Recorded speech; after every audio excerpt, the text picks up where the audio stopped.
Okay, right, let's go for it.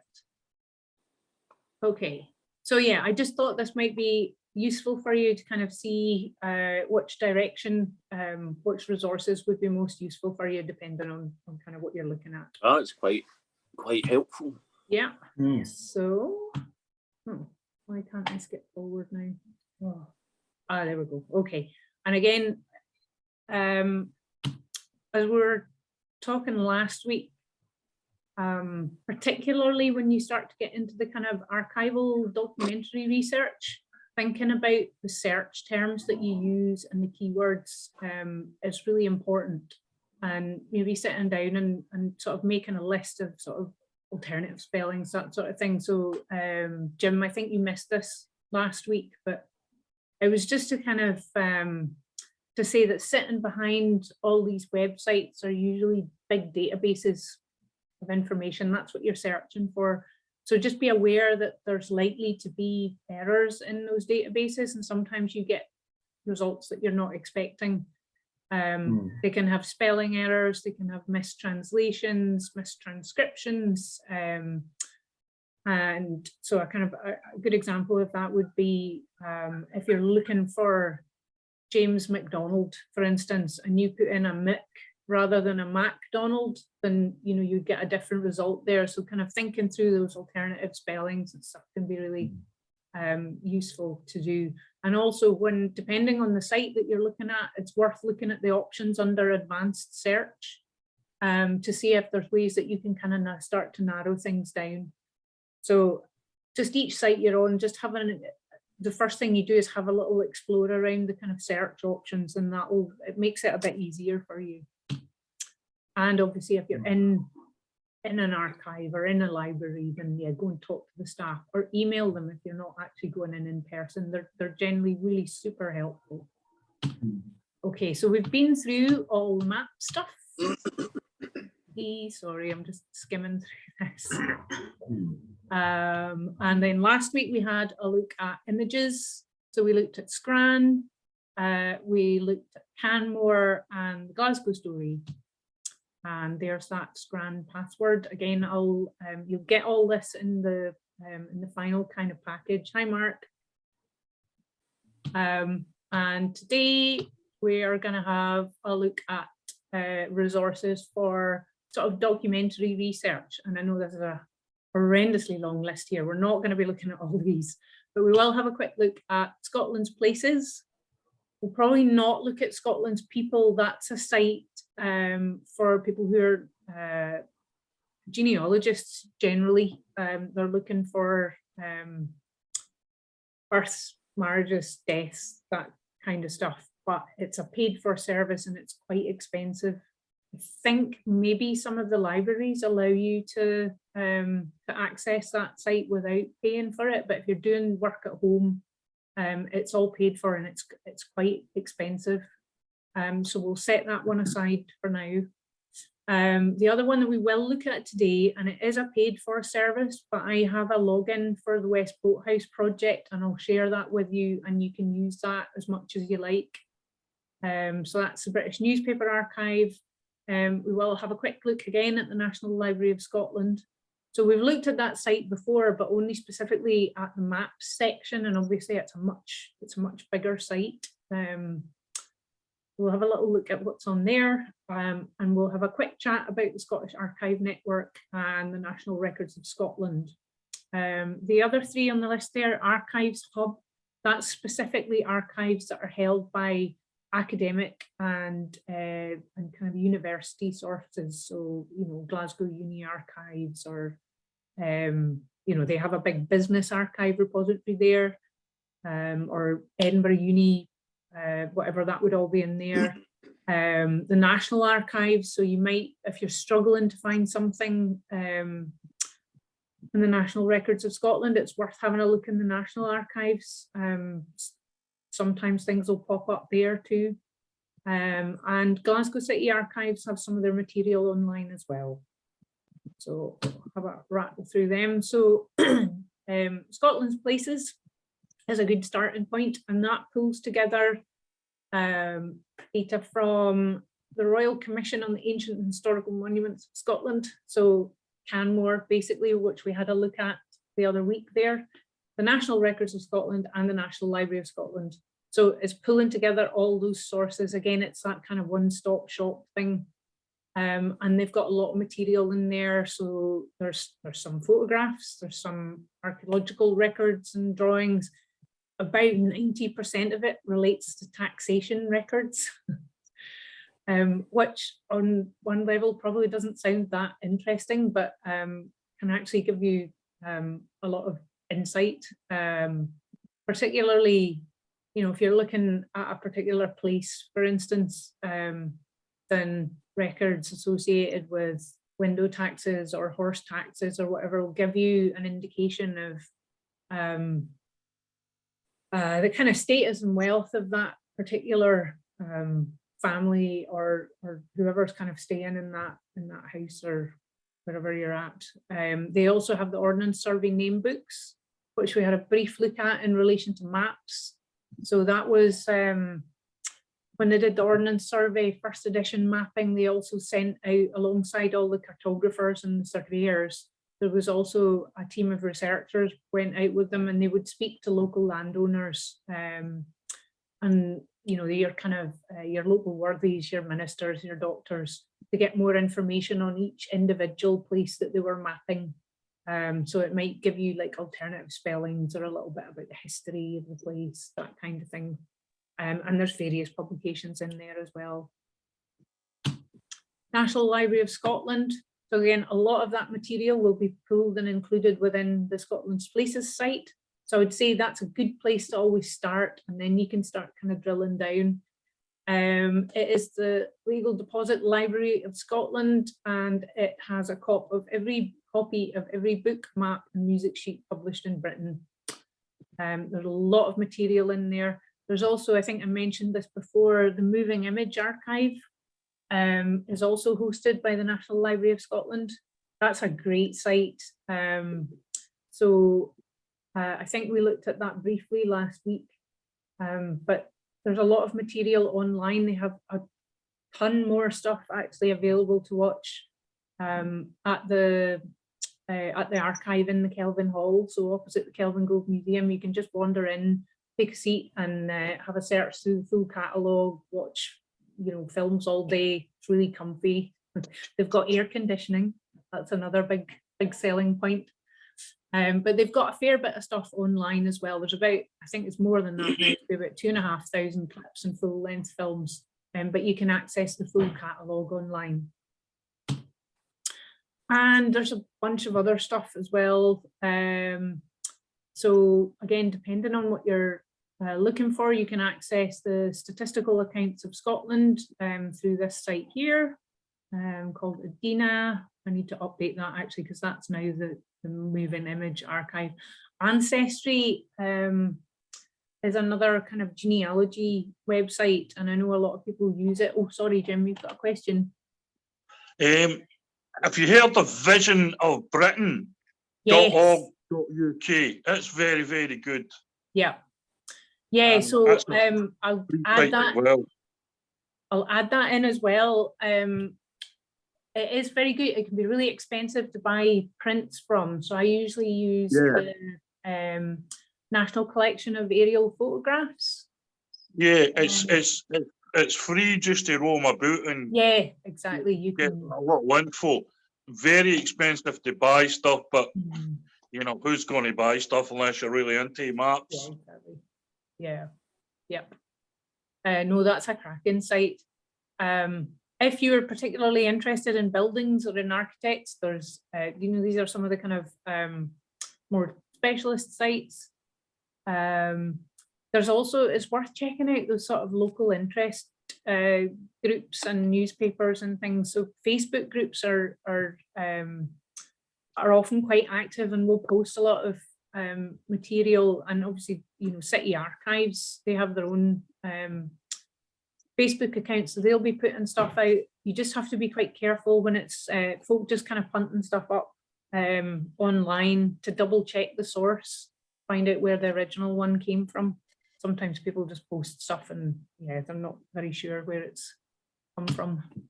It's also worth checking out ebooks online. So there's 3, Google has been doing this for a number of years, and then there's 2 other projects. So one's Project Gutenberg and the Internet Archive have digitized loads and loads of out of print books, and they're all free download, or you can look at them online. And again, I think particularly if it's a place that you're looking for, it's worth having a wee roam around, because you'll get all those kind of obscure Victorian travel guides and all that kind of stuff tends to be stashed away in there. The Internet Archive is particularly good for that. And then specialist sites, there's People of Medieval Scotland site. So that goes back to, it's got sort of 12th century records, and then forward. Grace's Guide, again, if you're into your industrial heritage, industrial archaeology, that's a good start. Same with Scotland's brick manufacturing industry. Bricks tend to be a bit of a gateway drug into industrial heritage. I know that myself.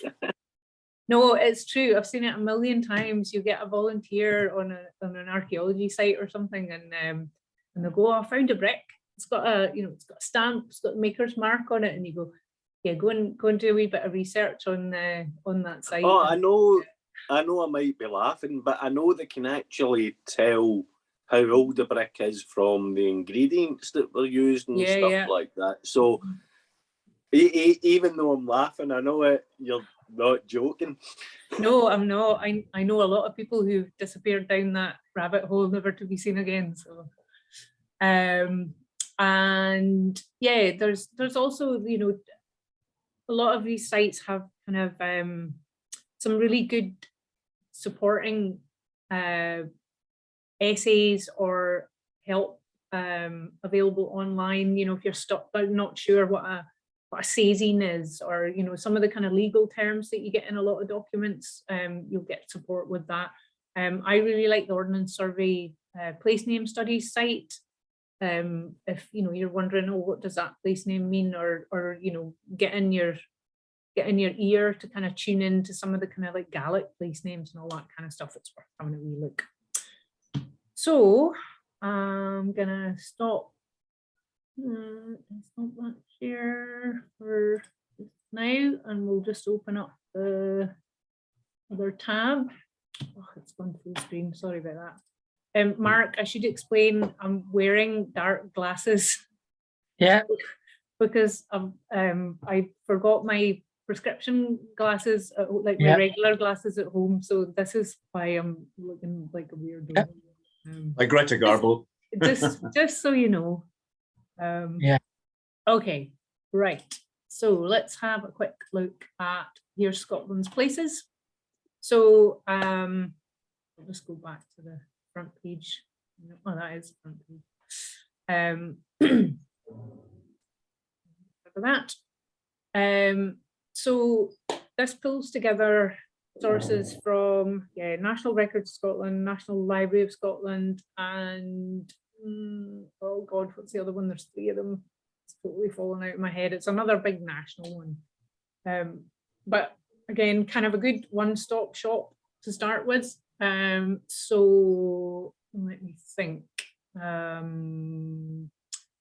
Right, give me a place then, and we'll start with that.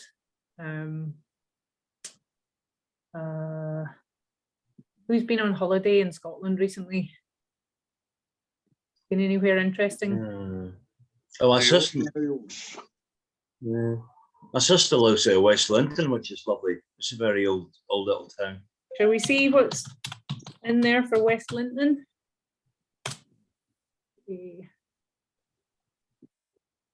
Okay, so you get a gazetteer return here, and that will give you a little description of it. Usually tells you what parishes it's in. I should explain actually, in terms of record keeping, Scottish records are fairly patchy up until about the mid 1800s, in terms of like the parish records particularly. So you will get parish records going back to like the mid 1500s, but they're quite variable in terms of quality and coverage. And it's not really until the 1860s, 1870s that you get like those, like they're responsible for recording births, marriages, deaths, that kind of thing. So it's all kind of tidied up, and that's really the point where you're likely to get reliable and more comprehensive record keeping. Taxes, on the other hand, are generally quite well recorded, unsurprisingly, and there's taxes for everything: windows, dogs, horses, people. It's, yeah, there's a lot. Anyway, down the side here you can see what's on offer. So I don't know what the Currall Diaries is. I suspect that's maybe somebody living in the parish, maybe a minister or something, who's kept a diary that's been deposited in the archive. It's been scanned, and that's now associated with that place. Medical officer of health reports. Let's see what's under inventories. Yeah, so that's some more recent stuff. The Ordnance Survey name books here. So that one, if I click through now, you can see, so if I jump to volume 48, you'll see what these look like. Okay, so if you're struggling to read the writing, not all the name books have been transcribed just yet, but they're working their way through it. And you can see you've got a nice little transcription there. So this is the format. You get the place name, any variations in spelling, and then who's told them about that variation in spelling. And then these description remarks can be quite detailed. They've not got a huge amount in there, but you can see there's bits of information, and then you can go to the next page if you like. And again, you've got a bit more. Let's try. Okay,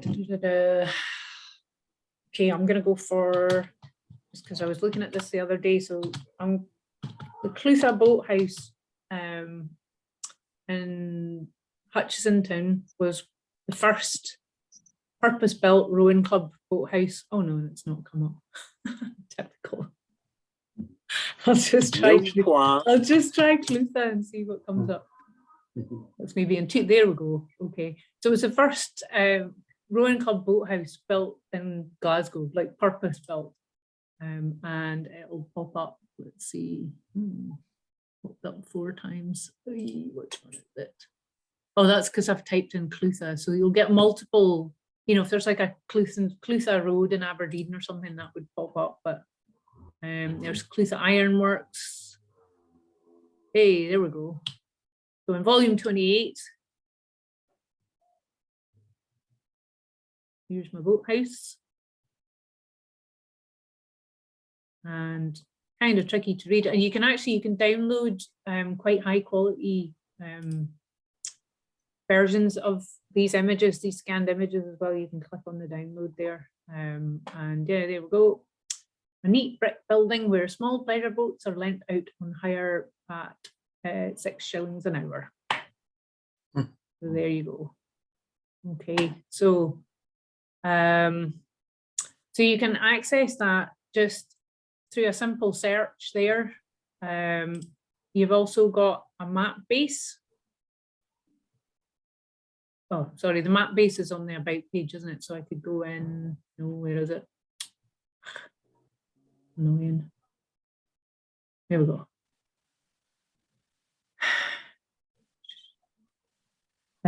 So if I go to Orkney, my home turf,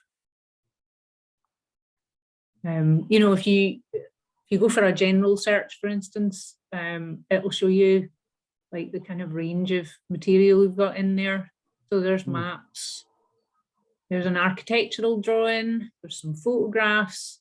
Here's all your different kinds of taxes, like there's dog taxes, farm taxes, female servant tax rolls. So for instance, I'll just hit that one there to give you an idea of the kind of stuff that's in there. So, and you've got a nice transcription below again. So there's obviously a bigger farm. They've got 2 servants.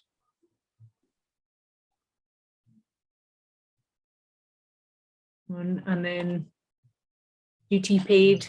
So it gives you an idea of kind of where the wealth's at, really. So basically, absolute everything was taxed. Yeah, pretty much.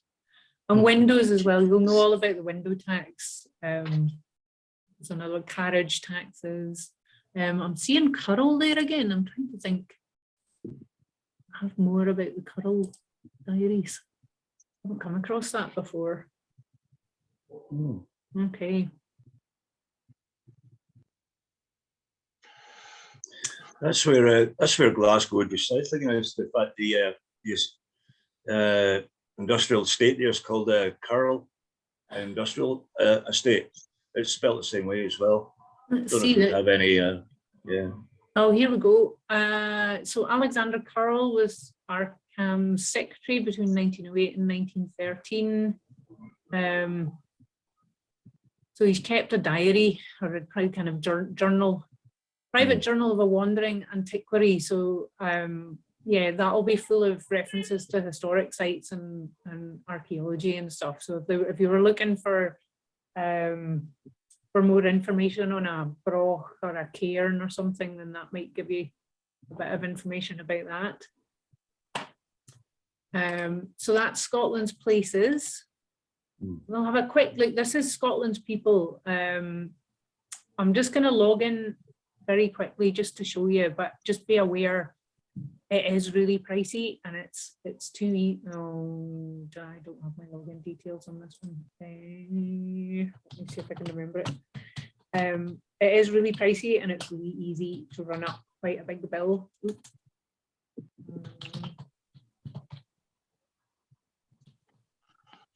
See, when you do the genealogy with GDA, they give you a wee starter bundle.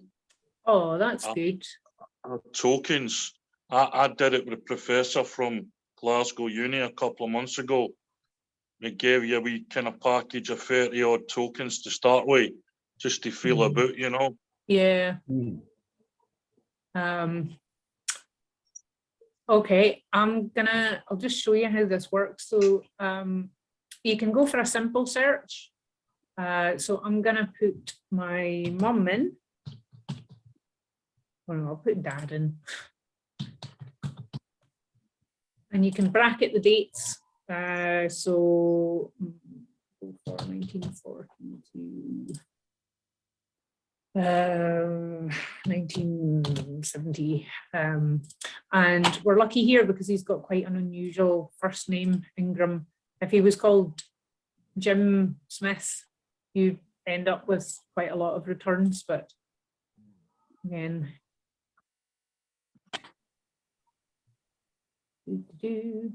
yeah, so that's nice and simple because he's got a less common name.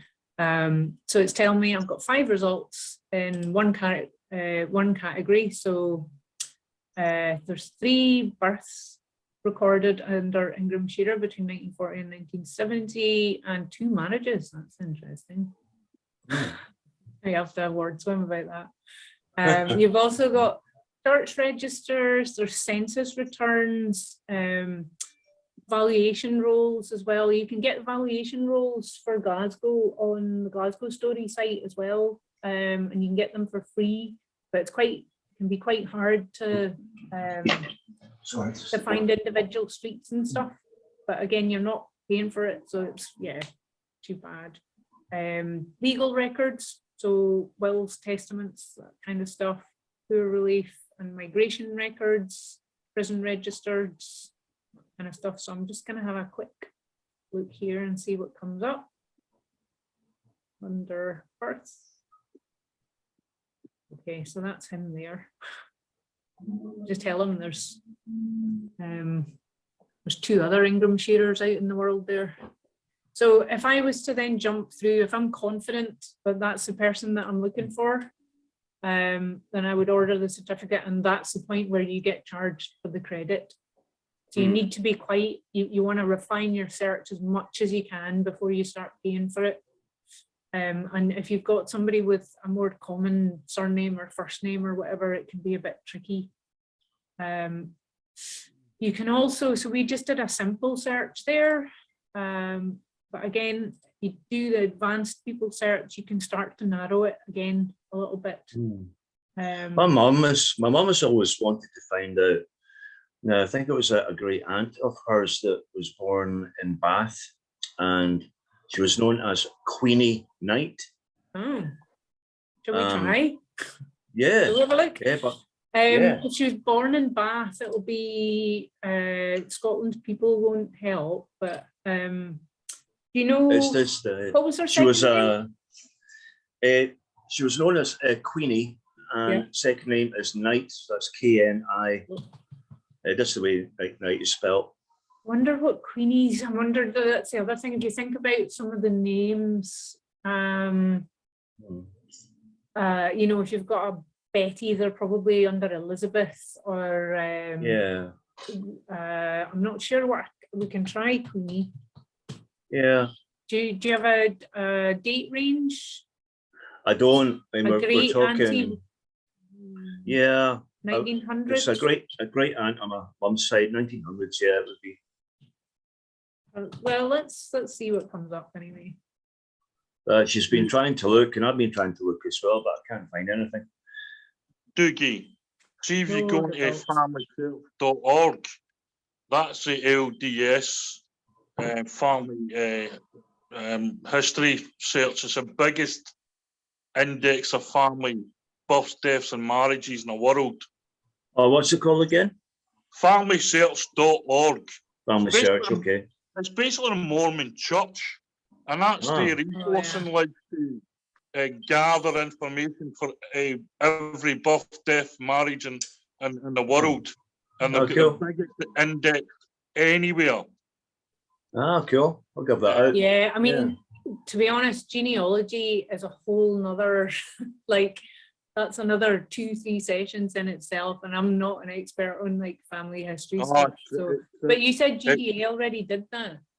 Yeah, and it's you know, it's been a passion and hobby of mine for a long time. Yeah. It's going to be left to me to get the family tree together because everybody else is so busy doing other things. So I just love to get a detailed version of it, you know. Yeah. Doogie, I'll send you some links on Facebook, mate, because I've got a couple of family pages on Facebook. Oh, great. Okay. And I'll send you links on all the search pages I use, mate. Brilliant. That'd be helpful. Yeah. I'll send them to your photography page, mate. Okay.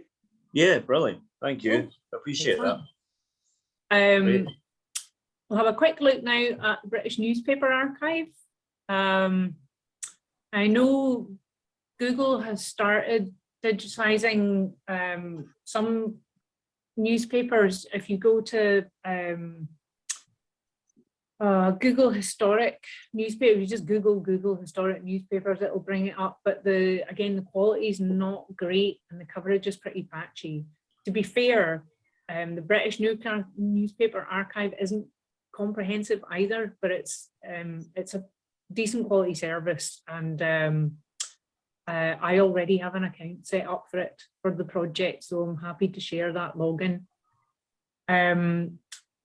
The search facility isn't great, I have to say. Trying to think, what could we have a look for?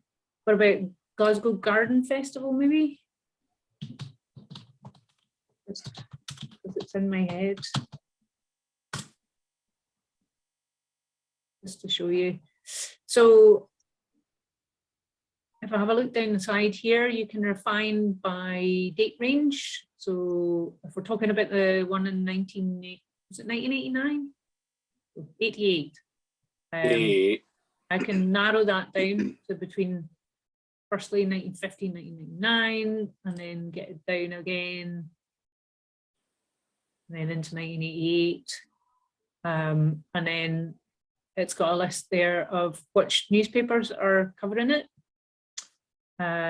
whether they're English, Irish, Scottish or Welsh, regions. You can start, again, it's all about kind of narrowing that down a bit.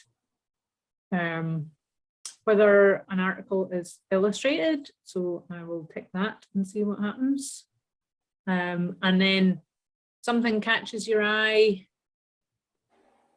We'll just click on that one from the P&J. This is what you'll see. Oh.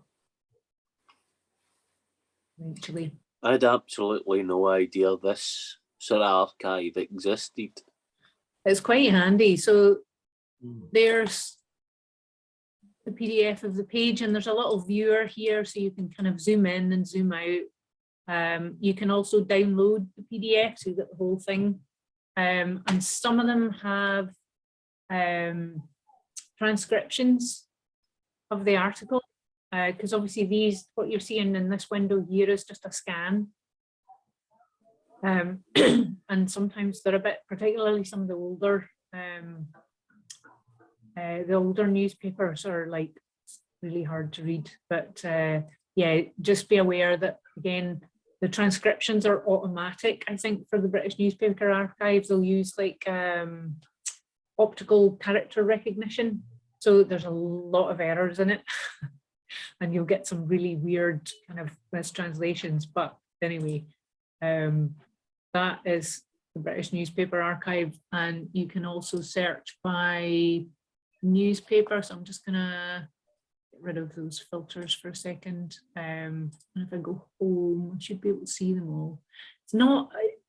It's a really awkwardly arranged site, I have to say. But anyway, if I go to, where's the Glasgow Herald? You can see that, I mean, they've got an enormous amount of material on the site. So you can knock yourselves out with that and have a bit of fun. There's the Glasgow Sentinel from 1821 to 1823. It's quite a short-lived publication. So we'll just have a quick look at one of these older ones. So here's one from 1821.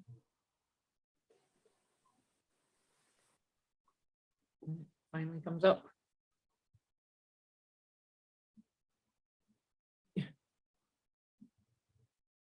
Sorry, it's awful slow. How would you go about, like for my mum and dad's year, they got married in 1969. Is there a service available you could go to a newspaper and have the actual paper printed out and sent to you? Or do you mean like if there was a notice for it in the press? No, not that. Just maybe a newspaper of the day that they were married. Oh yeah, well, you could do, yeah, absolutely. Jump on. I'll send through the logins actually to Joe today, just so that you've got them fast if you want to do that. Handy. But yeah, you can go through. You can narrow the date down and then have a look at what was happening on that, or get the front page of the Herald or the Evening Times or whatever. Right. I'm hoping they weren't married in 1821. But yeah, so I'll be getting a printer soon, so I could do it myself really. Yeah. Just to find out if I could actually get the paper actually fully printed out. Yeah. Or replicated and sent to me, you know. I know you used to be able to get that done, Doogie, but I think you had to go to whatever newspaper. Yeah, you'd have to pay and for see it if they offered it. Yeah. Oh, cool. See how you get on with the newspaper archive. There'll be a localish paper for that date for sure. Yeah. Anyway, so that is British Newspaper Archive. National Library of Scotland. Again, we've had a good look through the map stuff. But you've obviously got a ton of other material in here. So let's just have a quick look at, I can't remember if we had a look at the Moving Image Archive or not. Did we have a look at that in the first session, or was that? Maybe not. Anyway, this is Moving Image Archive here. So this is free. You can create an account It doesn't cost anything. And again, it means you can sort of like, if you find ones that you want to favorite, or you know, you want to send to other people or whatever, then you can keep a note of it. It's quite nice to do it that way. You can also buy films. Again, if you are from Galashiels, for instance, and you wanted a copy of the 1917 Galashiels Midsummer Gala, they generally charge about, I think it's about 20 quid or something. They'll send it out to you on a DVD. If, again, the copyright allows, they're quite happy to do that. If I just search for, I'm trying to think, like Glasgow Green.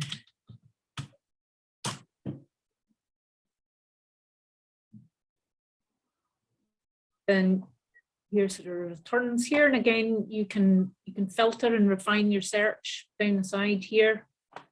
So they have 112 videos available to watch on site and 66 available to watch remotely. So that means they're available online. So you can see here Paul Robeson, who's a big civil rights activist who spoke at Glasgow May Day in the 50s, 1960.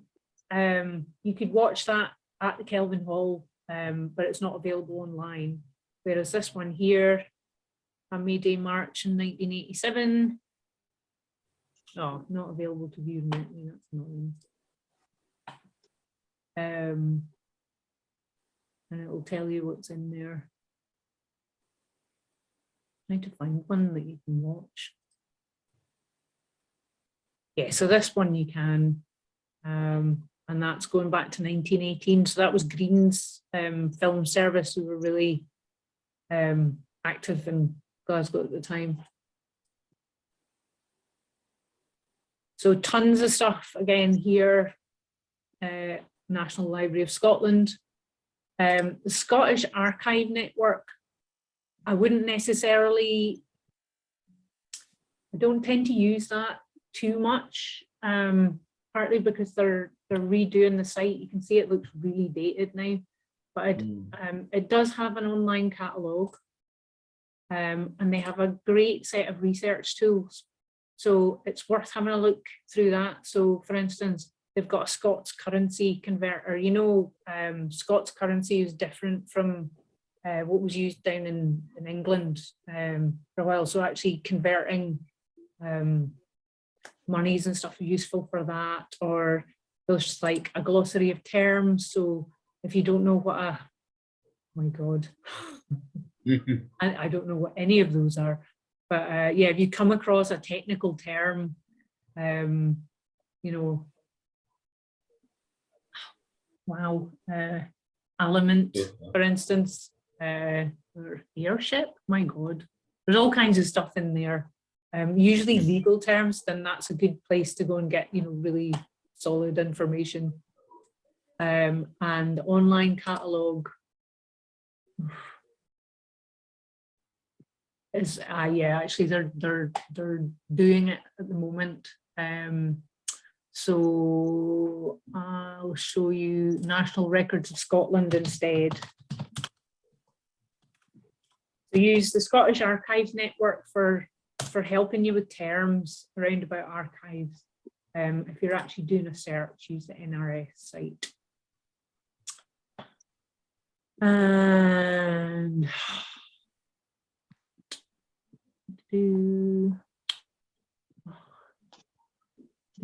both of these sites are really quite old now.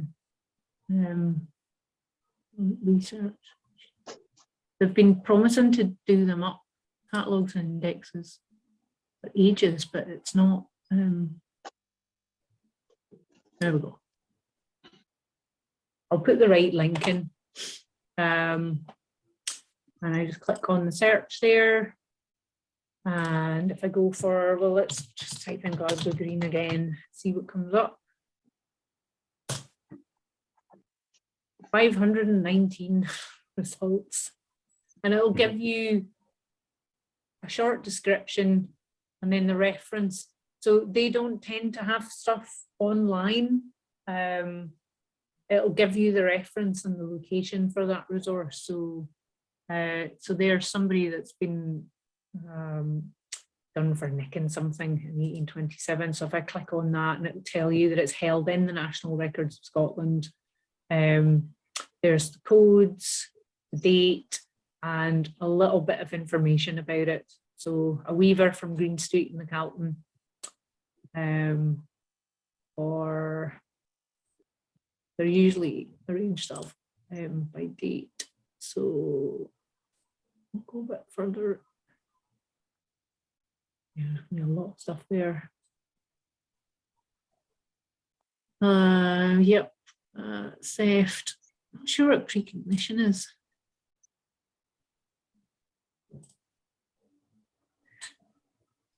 Anyway, that's for like quite serious legal documents and the like.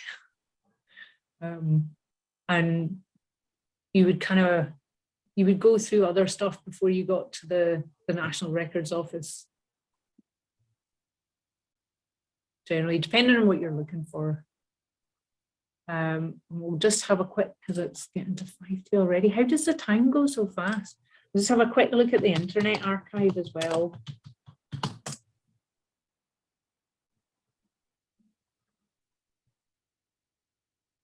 This is a great site for books that are out of print or kind of rare. And if I search for Glasgow Green again,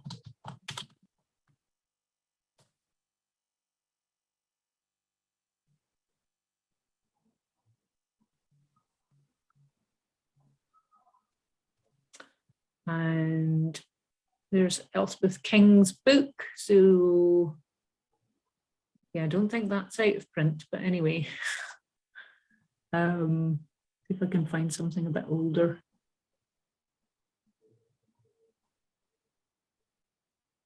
Ooh, there's all kinds of stuff in here. That looks like a Luftwaffe photo, actually.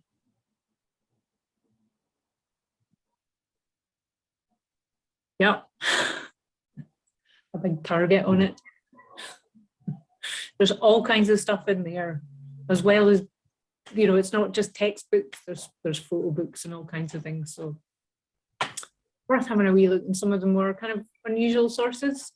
But that should get you underway. I'm gonna stop sharing and take these glasses off now. Because that's just coming up for 2 o'clock. So I'll send you through the PowerPoint, all the links. And the 3 films will be up on YouTube, and I'll put the links in with that. Cool. The feedback form, and also, so I'm going to have a meeting with Karen probably next week or the next week after to talk about what to do next. So I'll include in the feedback form some space for you to suggest anything else that you'd like to do, whether you want to do more of the kind of like walks, or whether you'd like to get involved in, we should hopefully be getting the boats that GDA built 2 years ago back out of storage. And I know that the original group are really keen to get back into it, but I think we'll have space for others. So if anybody wants to get involved in any of that as well. And we're also doing a big litter pick on the 7th of September. That's with Keep Scotland Beautiful's Upstream Battle. So yeah, there'll be a few bits and bobs coming up. We want to kind of continue doing stuff, and we'll just have a look. I have a bit of budget set aside. I just have to be quite canny about kind of how we spend it. So yeah, have a think about anything that you might want to do or things that you're interested in that we might be able to kind of help support. Yeah, that's great. You've been a brilliant help, Ingrid. Really interesting. So I feel like there's been probably too much kind of thrown at you, but you know, just get out there and have a play with it. I think that's the thing. There's a lot to be kind of getting through, but you know, it should be fun. And it's probably also the worst time to be doing it right in the middle of the summer. This is stuff to be doing in the winter time when the weather's rotten and the nights are dark. But yeah, we can always do that too. So yeah, if there's anything that you're particularly interested in researching, anything that would be, I'm particularly keen on stuff that's around about the Boathouse, Glasgow Green, and then along the river up to the Cunninger Loop,